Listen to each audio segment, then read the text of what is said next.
The world is not your kind of thing.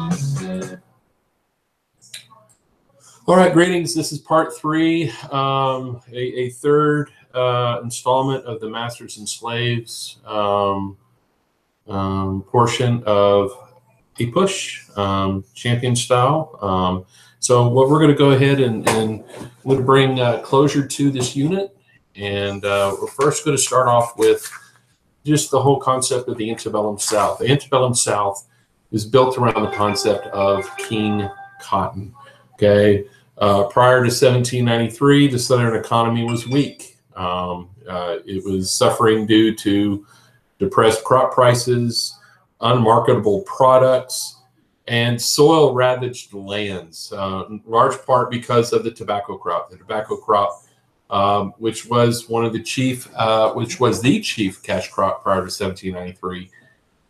One thing about growing tobacco is very harsh on the soil and depleted the soil, and ultimately that was a severe problem in Southern agriculture. And cotton comes around in 1793. What makes cotton profitable, what changes the whole future of the South, is the cotton gin, Eli Whitney's cotton gin. If you watch my YouTube video on the market revolution, we spend time examining the cotton gin and the expansion of the cotton kingdom in the South.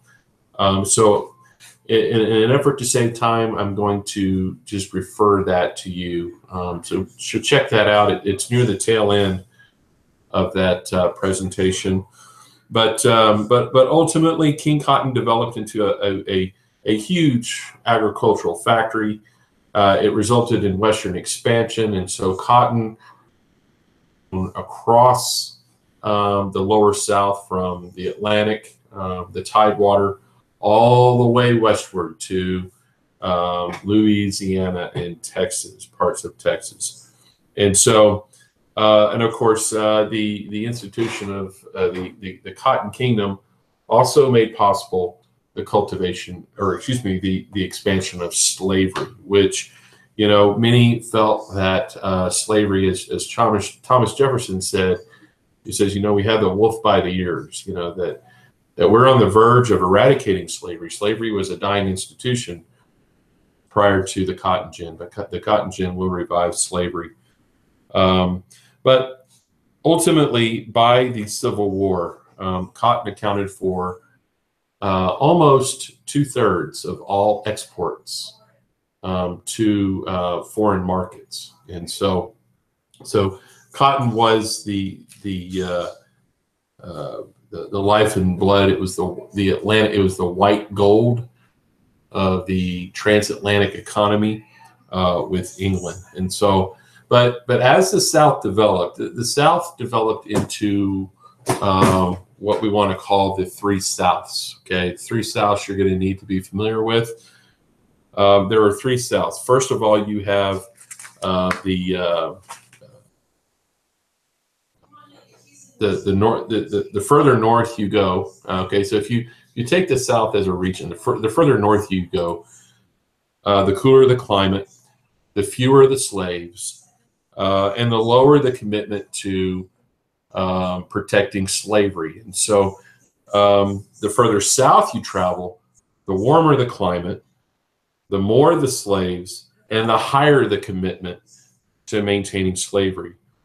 And of course, there were living amongst the southern population, you had the mountain whites, those that lived in Appalachia, and who would mostly side with the Union during the Civil War because of their ardent hostility towards the planter class.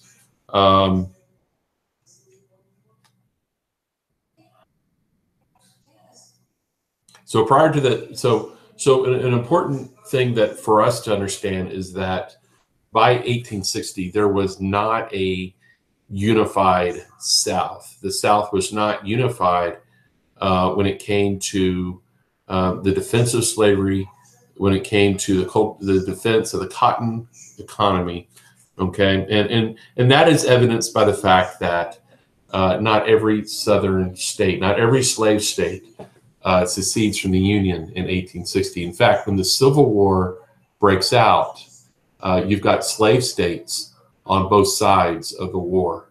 Okay, so the slave states that did not secede is what we call the border South. The border South, that's Delaware, Maryland, Kentucky, and Missouri. Okay, so these are slave states, but plantations were scarce. Cotton cultivation was almost non-existent in these states.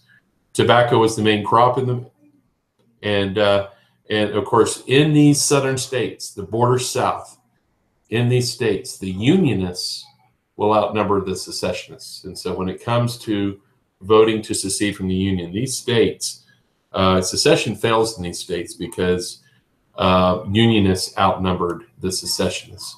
So what you're going to find is that secession in 1860 is going to be tied to where the cotton is, where the cotton economy is thriving.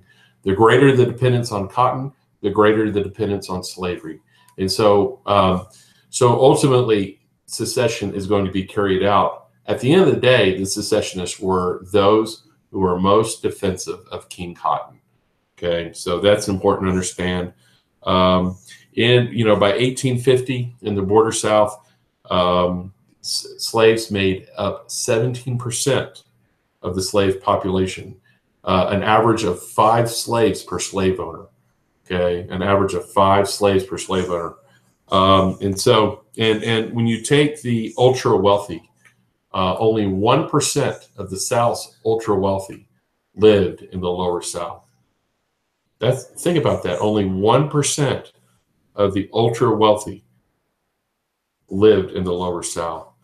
And so in the lower South, 22% of white families, 22% of white families even only own slaves. So I always like, when we get percentages, I always like to flip the percentage. And so in other words, 78% of Southerners living in the lower South did not own a single slave. So, okay,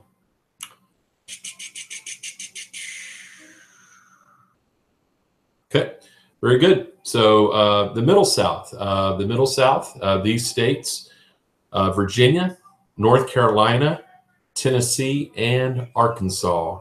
Okay, so each state had a region which was very pro-union and not really tied to the Cotton Kingdom, and you had another section of the state that would be pro-secession, okay, because in that area of the state they would have cotton would thrive, okay. And so when it came time in 1860 for the Middle South to vote for secession, okay, the mountainous regions of these states voted to stay in the Union, and the cotton growing sections of these regions voted to leave the Union. They voted to leave the Union. And so again, secession is tied to slavery and cotton growing, okay? And so in the Middle South, the Unionists will prevail after Lincoln was elected, but the disunionists will prevail after the war began. And so in the Middle South, most of the plantations only existed in eastern Virginia and western Tennessee. Slaves made up 30% of the population, and there was an average of 8 slaves per slaveholder. Okay, so that's a little bit, not much, but a little bit higher than what you had in the border South. And in the Middle South, 36% of white families owned at least one slave, in comparison to the 22% that owned at least one slave in the border South. So the trend we find in the 3 Souths is that the further south you go, the more likely you're going to find cotton and the prevalence of slavery will be greater, okay, as you travel south.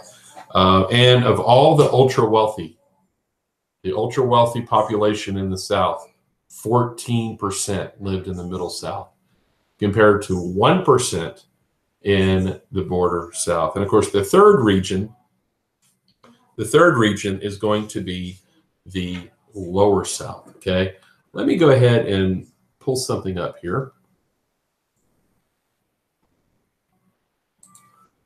Let's see.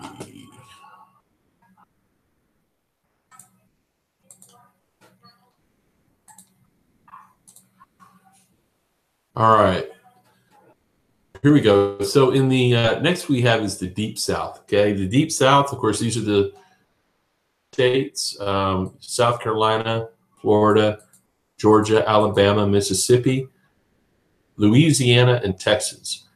It is often called the Cotton Belt, or often known as the Black Belt. Cotton cultivation is going to be concentrated along the river valleys. Again, visit the Market Revolution video that I did on YouTube, and you will find at the very end, I do provide a map, a county by county map in the South, showing the percentage of the percentage of the population that was slave, and the percent and the amount of cotton that is cultivated in these counties. It's really, definitely, it's very eye-opening. But in the Deep South, this is where the plantations are most prevalent. The families in the lower South owned an average of 12 slaves, compared to that of 8. Okay, compared to that of 8 in the Middle South, and 5 in the border South. Okay, the 85% of the South's ultra wealthy. Okay, we're talking about the huge planters, the largest plantations. The 85% of the South's ultra wealthy lived in the Deep South, where the slaves and the cotton was cultivated. Slaves made up 47% of the population, and 95% of the South's cotton come from the Deep South. And so, and of course, it's going to be in these regions. It's going to be in the Deep South where secession will prevail. Okay, and it's the Deep South that will including, you know, the first Southern state to leave the Union. South Carolina is the state that has the highest percentage per capita of slaves and cotton cultivation. So South Carolina leads the way, and the rest of the lower South, South Carolina's lead in secession.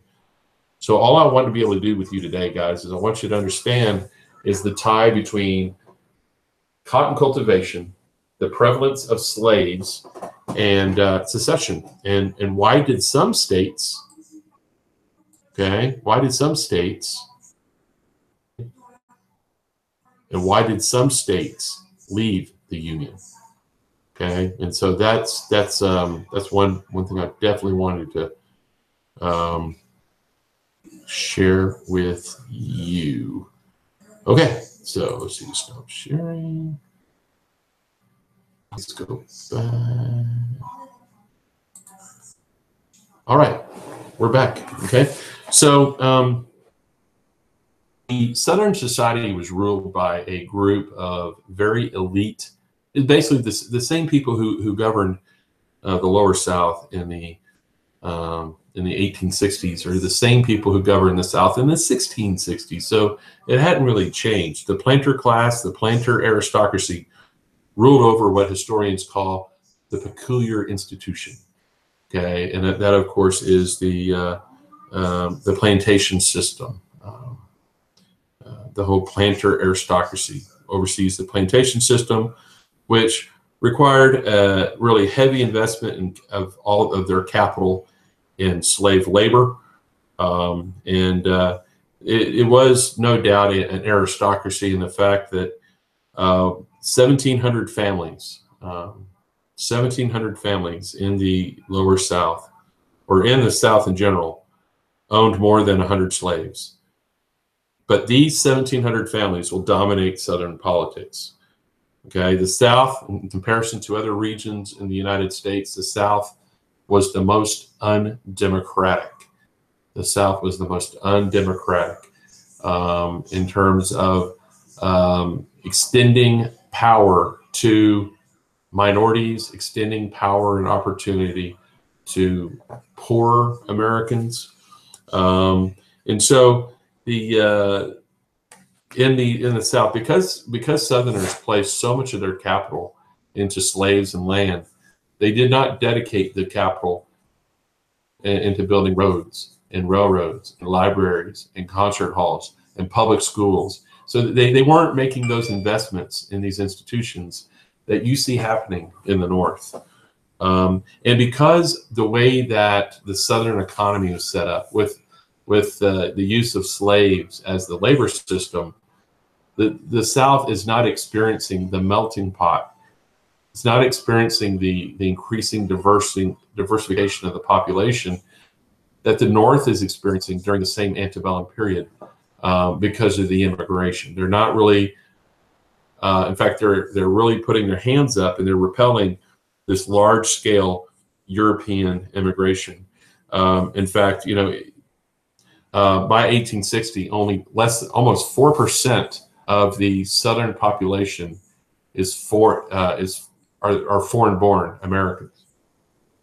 Compared to that, to almost 19% in the North, and so the South is definitely very much different from the North in that regard. So, slavery, of course, by 1860, there are nearly 4 million slaves in the United States. That number, of course, quadrupled since 1800. The Atlantic slave trade came to an end in 1808, even though in subsequent years, slaves from the Caribbean and slaves from Africa will continue to trickle into the United States through illegal smuggling.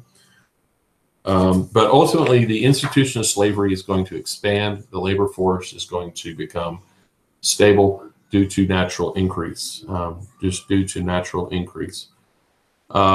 Slaves were often seen as valuable assets and a primary source of wealth.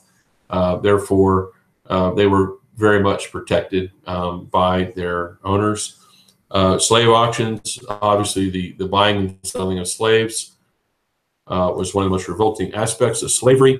And really this is where the abolitionists are really going to take advantage of in highlighting the evils of slavery. They oftentimes cite that families were often separated at the auction block due to a plantation's owner's division of property. Or whenever a plantation owner went bankrupt, he would often just sell off his slave property in different directions, and in the process destroy slave families. That perhaps was slavery's greatest psychological horror, was the likelihood that you and your family, the slave family, may be broken up. And but ultimately on the plantation, African Americans developed their own distinctive slave culture. Family ties were often informal. Extended family ties were often important due to the fact that slave families were constantly being broken up due to members being sold. And so ultimately it was, never mind. So slave revolts, prominent slave revolts. Okay, so, we've talked about this before. I know in class we talked about the 1739 Stono Rebellion. That was the largest slave rebellion in colonial times. Then we have the Gabriel Prosser 1800 slave revolt, in which a slave by the name of Gabriel Prosser planned a military slave revolt. He recruited 150 men to carry out a rebellion, but it did not materialize. It was foiled, and Prosser and 26 other men were hanged. Denmark Vesey, a mulatto in Charleston, planned what would have been the largest slave revolt in 1822, but it too never materialized. And Vesey and 30 others were publicly hanged. And in another video, I already talked about Nat Turner in 1831 being perhaps the most significant slave revolt of the 19th century.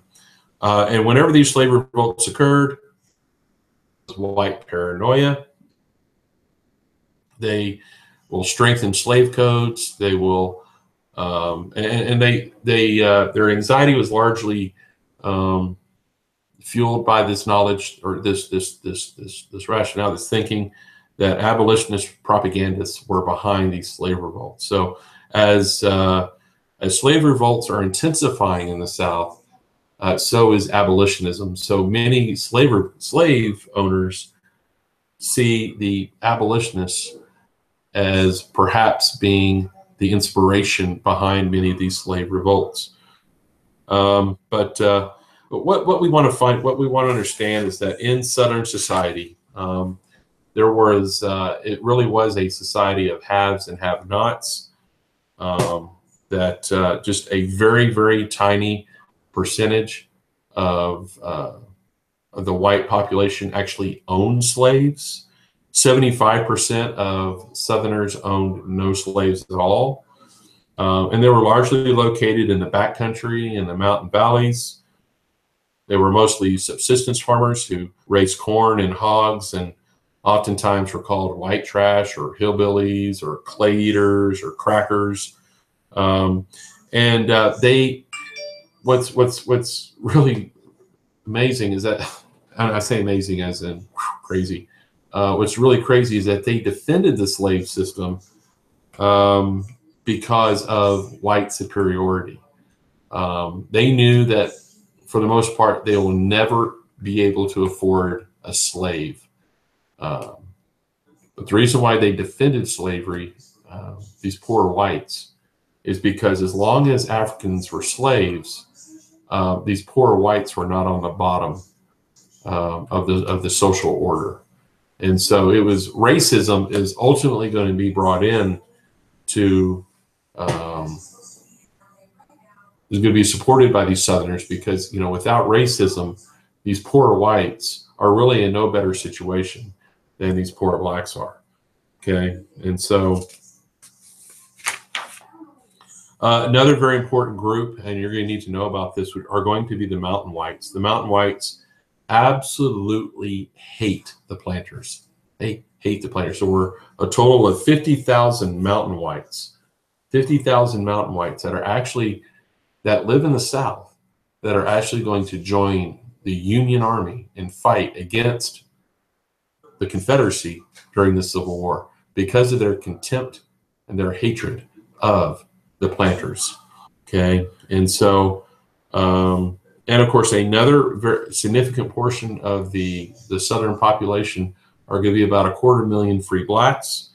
In the border South, emancipation started increasing in the late 18th century. The most common way that an African American became free was through the death of their master. Oftentimes, when the plantation owner would pass away, in his will, he would set his slaves free. So that was a major cause of black emancipation. But really, more African slaves are going to gain their freedom through purchasing their freedom. That's the most common way that African slaves became free. But despite being free, blacks in the South were discriminated against. Blacks were prohibited from certain occupations, testifying against whites in court, and they were always in danger of being forced back into slavery by the unscrupulous slave traders. And so there were 200, like I said, 250,000 free blacks in the South.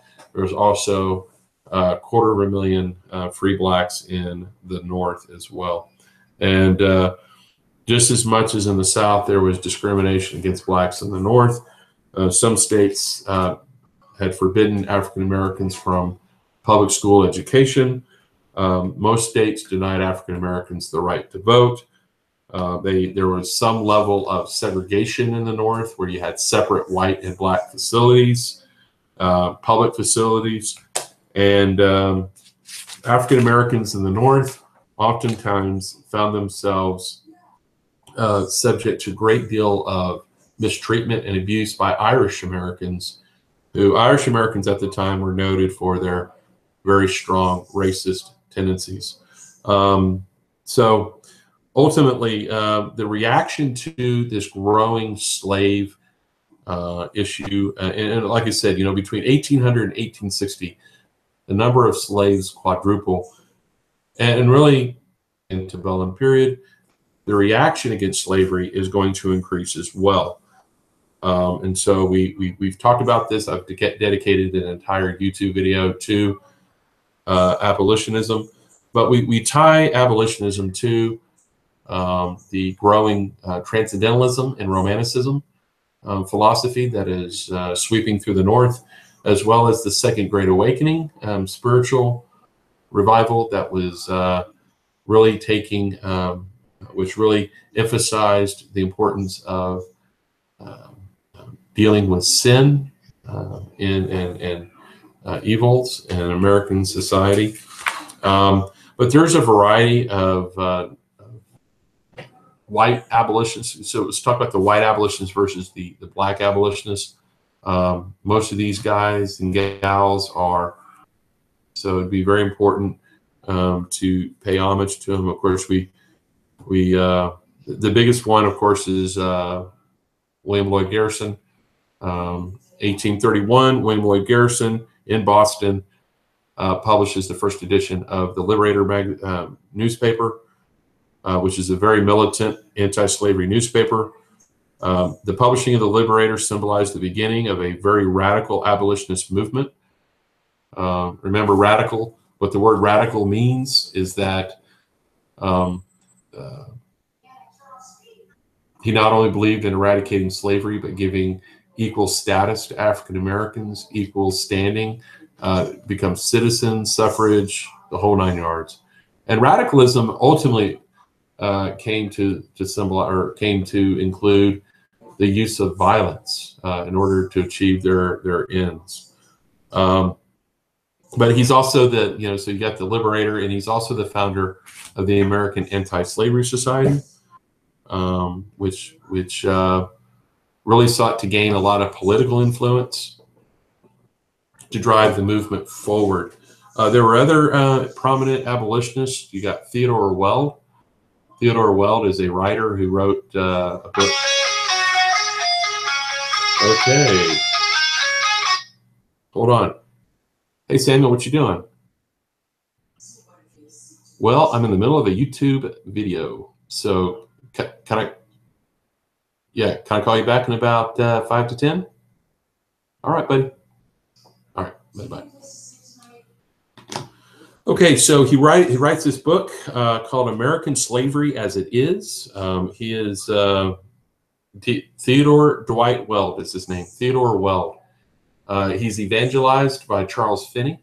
Charles Finney is one of those revivalist ministers of the Second Great Awakening, who is very active in the whole burned over district in upstate New York. And Theodore Weld decided to devote his life to the abolition cause. And he writes a book called American Slavery as It Is. It was one of the most effective works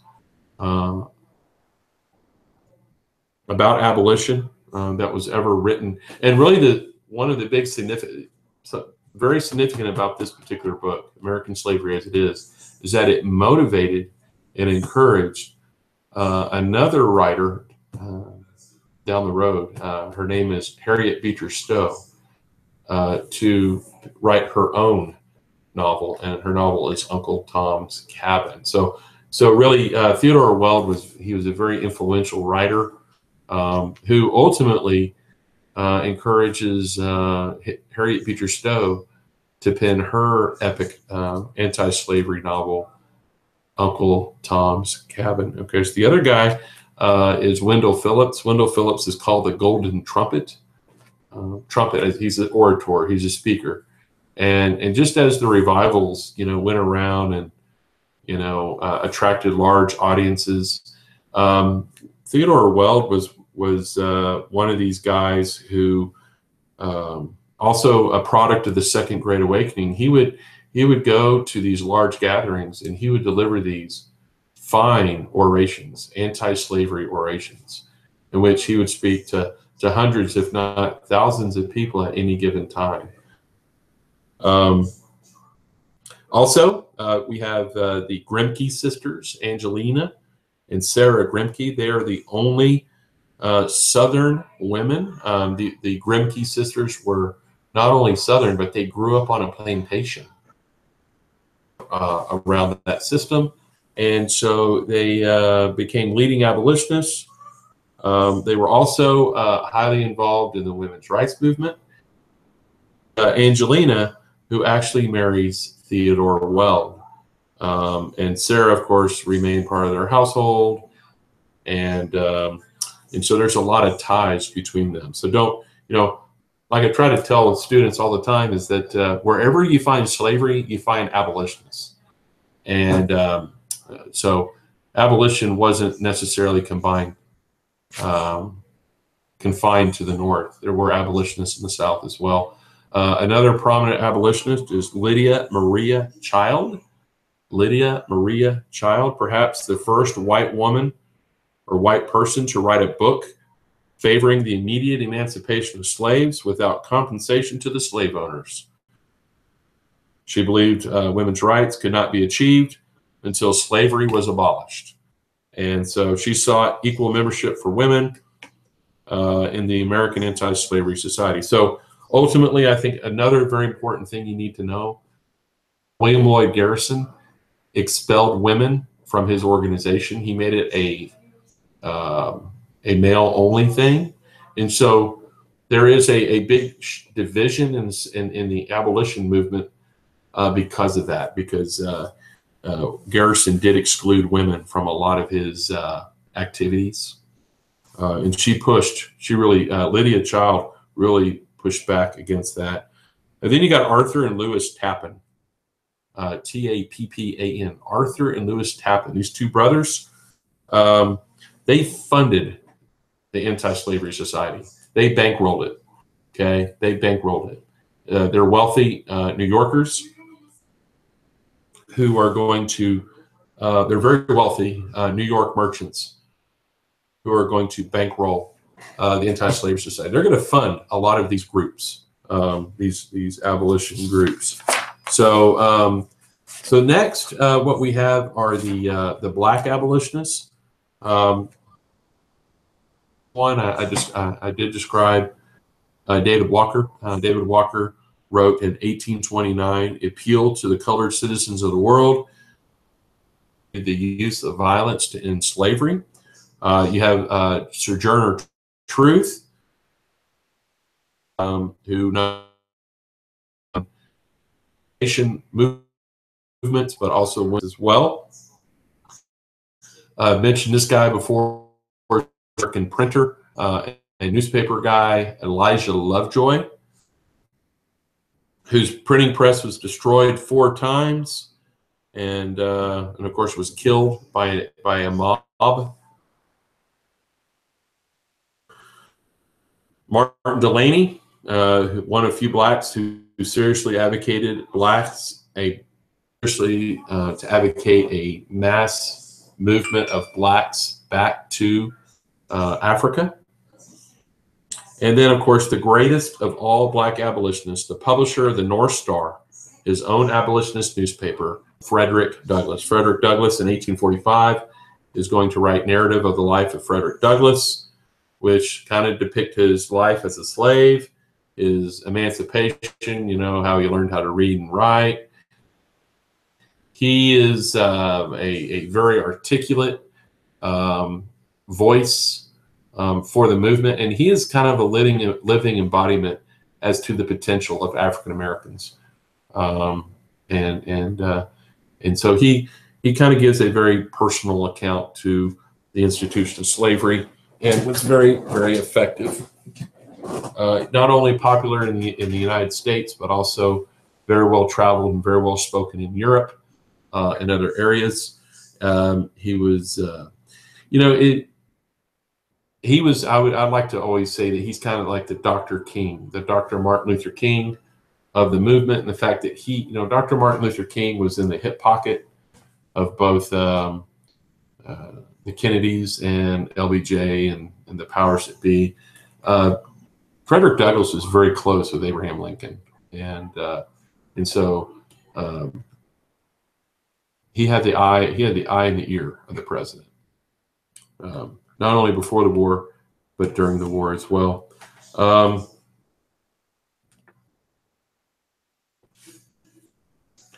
of course, arguably one of the more famous abolitionists and of that era would be Harriet Tubman, who led 19 expeditions from Canada, rescued over 300 slaves aboard her Underground Railroad. So as abolition increases, as abolitionism grows, so does the defense of slavery. So one thing that we're going to have to know are the Southern defense of slavery. What arguments did Southerners use slavery? And so, number one, Southerners claimed that slavery was in the Bible, and therefore supported by the Bible. When we do go over the road to the Civil War,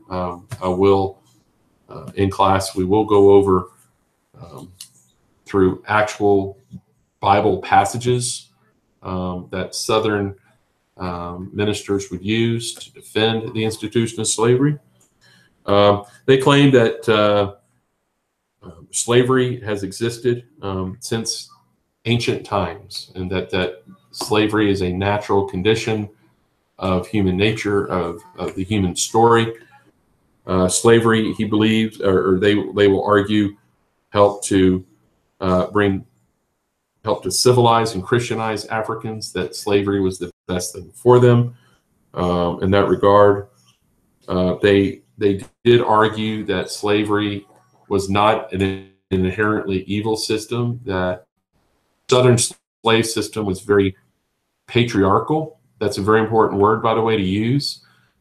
Patriarchal refers to the Southern slave system exists to take care of the slave, to love the slave, and to provide all their basic necessities. That the slave master is a caregiver, and that the slaves are better taken care of than, frankly, many people in the North. And that is really going to be driven by, and you need to know this guy. This guy's name is George Fitzhugh, is perhaps the most famous pro-slavery apologist.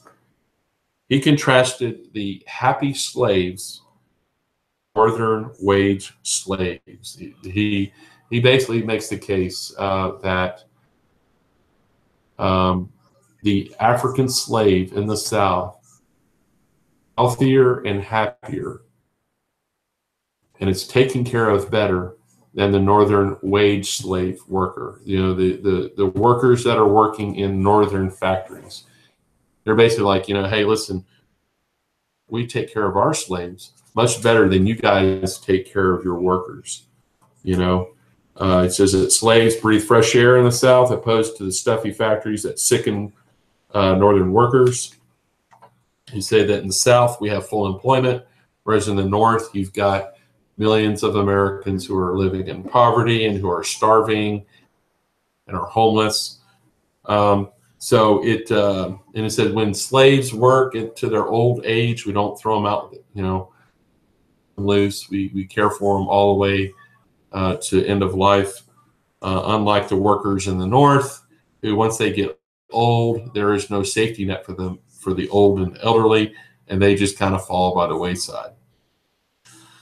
Other terms of course, in 1836, the gag resolution is passed in the Congress. It was a rule that made it illegal to even bring up or mention slavery, or to bring up any anti-slavery appeal. So it was 1836 gag resolution. I know it's one of the note card terms, but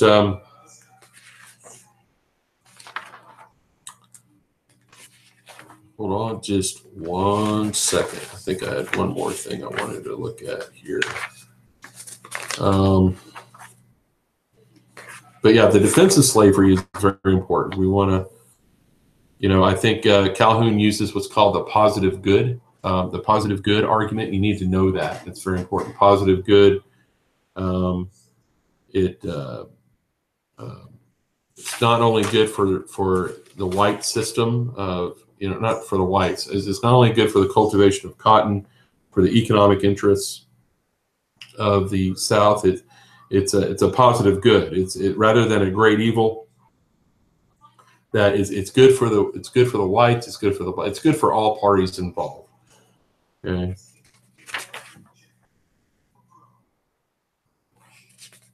I think that's all I have. I think that's it. So anyway, I appreciate your time, and for more questions, if you have any questions, make sure you consult me, come see me, and we'll get those questions knocked out. So have a good day.